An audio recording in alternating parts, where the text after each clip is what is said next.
Okay, so for this shot, let's just sit Okay. and You guys know how to do that? sit. Just sit still? Thought we might need a tutorial. Yeah. You want me to give you your names? Mention your name. Sure, yeah. Michael Galligan. Yep, Michael Galligan. Lucy, what's your last name? Livingston. Ooh. Hello, and greetings from the Recovery Lounge of the Upper J Art Center, where in back of me out the window you can see most of Upper J, here on the banks of the East Branch of the Osceola River. We're talking today with two members of a group of, to use an old-fashioned word, players, sort of roaming players of the kind you would find in Elizabethan theater, who go by the name of SLUGFEST. And in a moment we will find out what that term really means. The two members that are here today are Michael Galligan and Lucy Livingston. And thank you for being here. But as I understand it, you are currently in residence, doing a 1-month residency for the group SLUGFEST. Yeah. Yeah, that's right. We want to find out a little bit more about you and how you do your work and how you think about your work and what it's related to in other performance arts.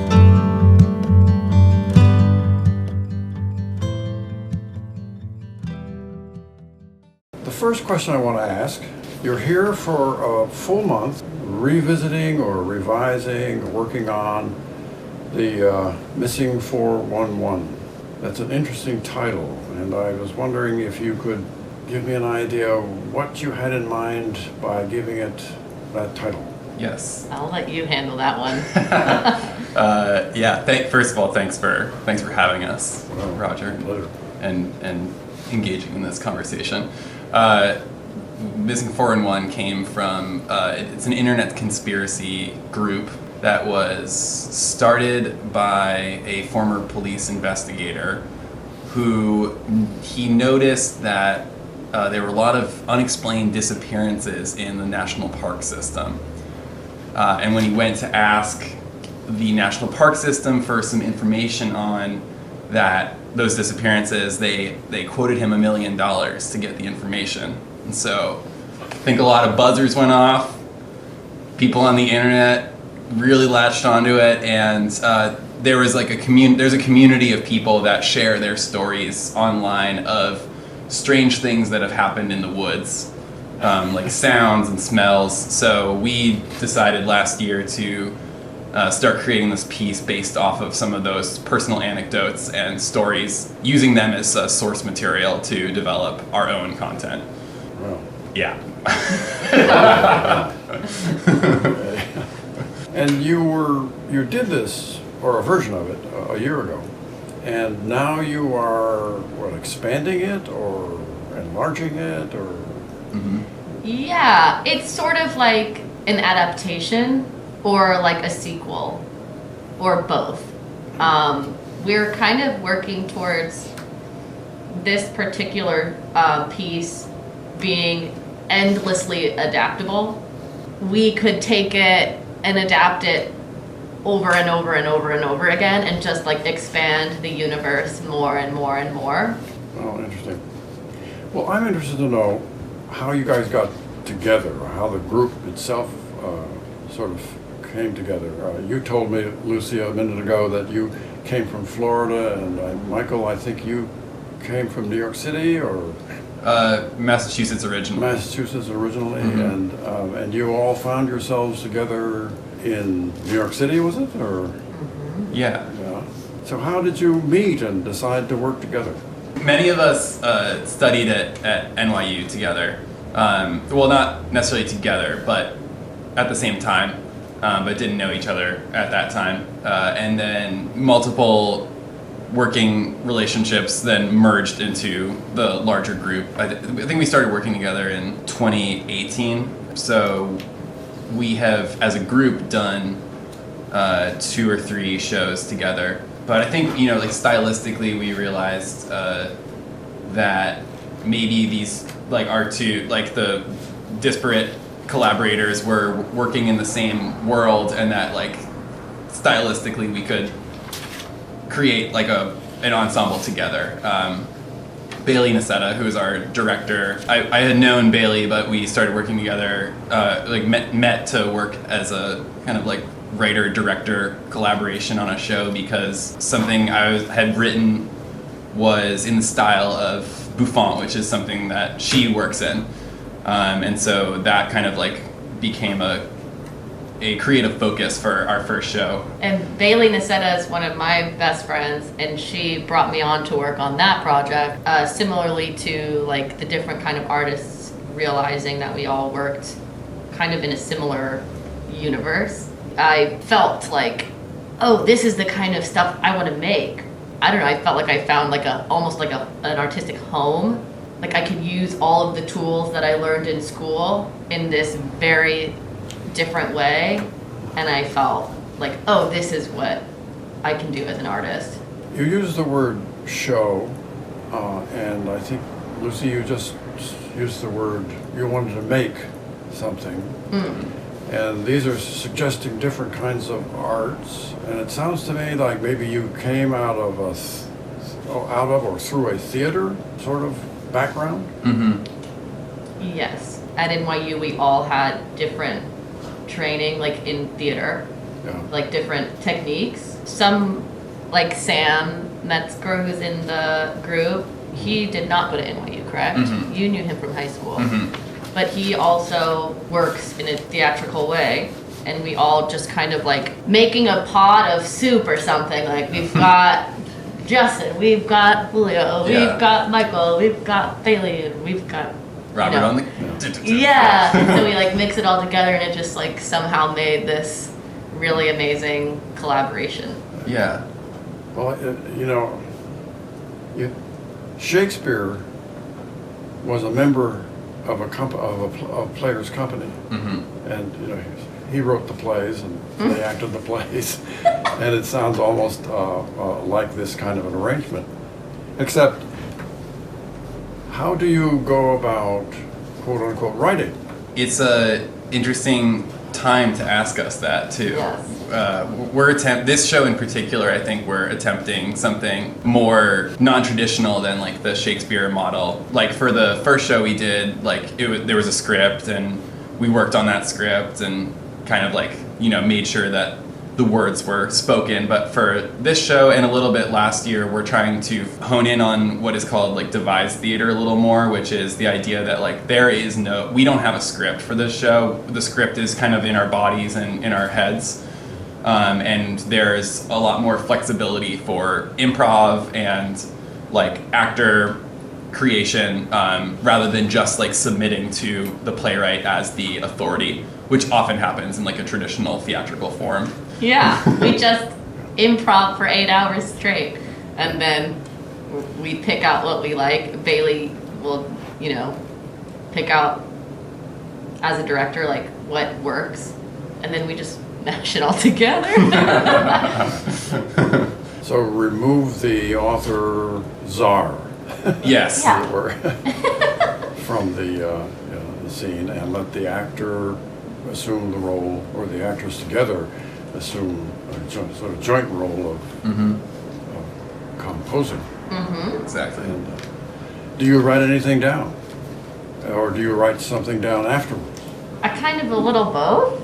I haven't written any. I have not written any scripts down at all. But we do have the group numbers that need text. We have those written down, but we're not like memorizing it like a script. It's just like a base document, and we like jump off from there. I was stunned when I read one time that dancers like Balanchine, the famous classical ballet teacher, apparently dances are worked out. I mean, it must be really hard work with a director, I assume. And maybe modern dancers would do it themselves. But they decide what moves to make when with regard to the music, if there is music. But at the end of it all, there is a script for the dance. So that a famous Balanchine dance of 1934 or whatever it is can be done tomorrow. Because they've got a record of it in some way. Yeah. Does 411, does this missing 411, would I see the same incidents, the same actions, the same, you know?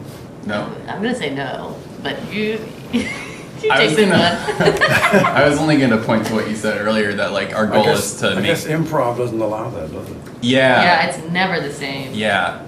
We can try, we attempt maybe something similar, but it never comes true. And that's kind of the beauty of this kind of work, that you're always discovering something new. And if you try to recreate something, there's something about the magic of it happening like in the moment, and as performers, like listening to each other, like feeling the space, like using everything around you to create the environment. That's like, this is a magical moment. And then with the audience too, it's a I don't want to say once in a lifetime thing to see SLUGFEST, but it's an exchange that's happening right here, right now, and it will never happen again. And that's kind of the beauty of live theater or live performance. Yeah, that kind of reminds me of like, and similar to the dancing analogy, like there's a Italian form of comedy called commedia dell'arte that they use like what you described as like a choreographed, repeatable number. They call it like a lazzi, and it's, you know, if you get like, it's like getting smacked by accident and you're doing the like physical slapstick humor kind of thing. But they would like, commedia was started in plague times, and it was a roving troupe that would go to different places in Italy and repeat their shows, but like by virtue of the audience being different, the show is not 100% the same. It's like a blueprint that is like flexible enough to be twisted and turned. Yeah.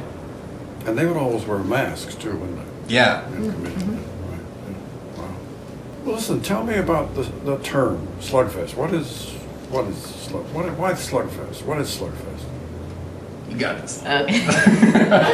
I know what a slug is, and I know what a fest is. Yes. So it's kind of like a combo of slugs and like festival, like a party, just the way it sounds. The work that we do is very like, can feel slow and can feel like we're really dredging through all the stuff that we're working on or want to work on, and then it kind of gets combined into like a really physically involved like performance. So that was like slug in a different sense of like, I'm getting slugged, like so we're like in the ring, like we're using our bodies, like we're listening to everything around us.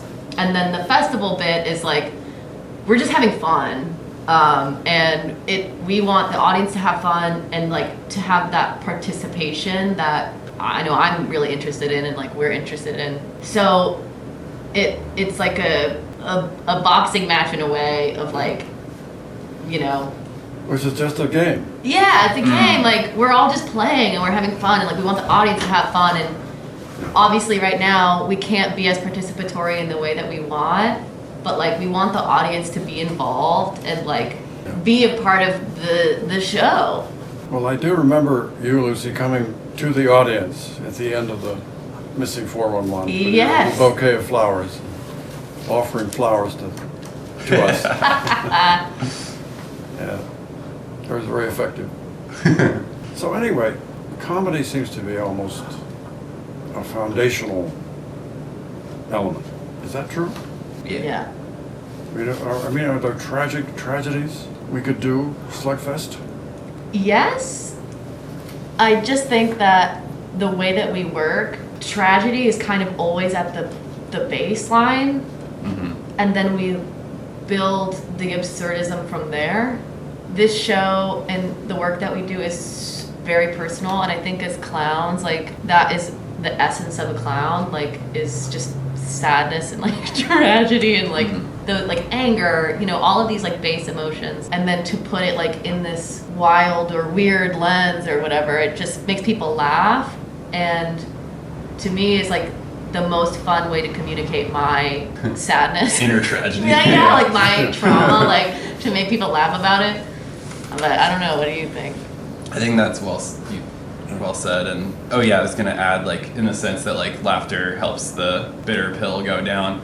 There's like I'm just throwing out these references now, but there's a horror theater in France that this show is kind of like we've been using as kind of like a stylistic inspiration, but their idea is that like by toggling between horror and comedy and alternating, the effect of each is like a sauna where you're going from hot to cold, and the effect of each is amplified. Just take opposites and smash them together. Mm-hmm. I've heard the word buffoonery Oh yeah. mentioned, which is a kind of style of what, comedy. I understand that you gravitate in that direction. By choice or not, I don't know. Yeah, it's got a magnetic pull. What aims does it serve? Yeah, you said what aims does it serve? That's what it says here on the page. I think that, yeah. This is a question that comes from the audience. Yeah, there's like, buffoon in particular is like a form of clown, which is, I don't know, the way I think about it is like it's a fun house for the audience to look into, like a distorted mirror, and we are the distortion. Yeah. And that by looking into that kind of like skewed or wacky or sometimes ugly and grotesque like mirror, you're able to maybe realize something about yourself or something about society. Like the clown's job is to take anything that is an established power and like flip that upside down. COVID doing anything to your thinking and maneuvering and performing and 100%. Theater artists, work with a live audience in a space. That's not possible right now. And when theater itself is not possible, you know, we're kind of like, well, what do we do as creators? We can't do our work because we can't be in the space. So it was an inspiration for this adaptation of Missing 411. You know, the original was about a kid going missing, wobble. And then, you know, the characters, you know, Brad and Chortle and JBB going missing. And we played a little bit with like an audience member going missing. yeah. And now this year, we're having to deal with, you know, what if theater goes missing too? So that's heavily influenced our performance style for this particular show. And also like in our lives, you know, thinking how do we move forward in a space where like theater just might not be possible for a very long time. Well, I have one last question. How has the residency helped you this time around? What's the main benefit of being in residence here for this length of time? I assume the other members of the group are occasionally here too. Yes. Yeah. Well, two things come to mind. One is the uniqueness of this space, of the lounge. It has such a history and richness to it that compared with like a lot of theater spaces in New York City that are like expressly commercial based and part of this like system. And I think, at least for me, like coming here to the lounge, like it's kind of like it's manifested in like all this stuff.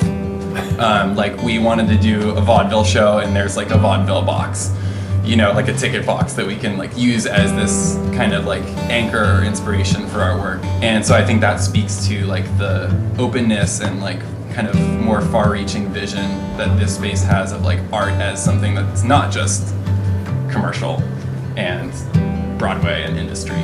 And the second, which is maybe tied to that, is like having an audience here. That's a tight-knit community. Is really, you know, rewarding and also like helpful for our work, to be able to get feedback from people that like all know each other, and we start to know a little better too by sharing our work and creating that dialogue. Those are two big things. A sort of New Haven to an alternative Yeah. theater. The old commercial theater used to go to New Haven first. Yeah. Mm-hmm. Yeah. Exactly. Now they go to Upper J. Yes. Yeah, I think of not only having time to be able to work for a lengthy amount of time, even if it's only for a week, you know, to be in the space.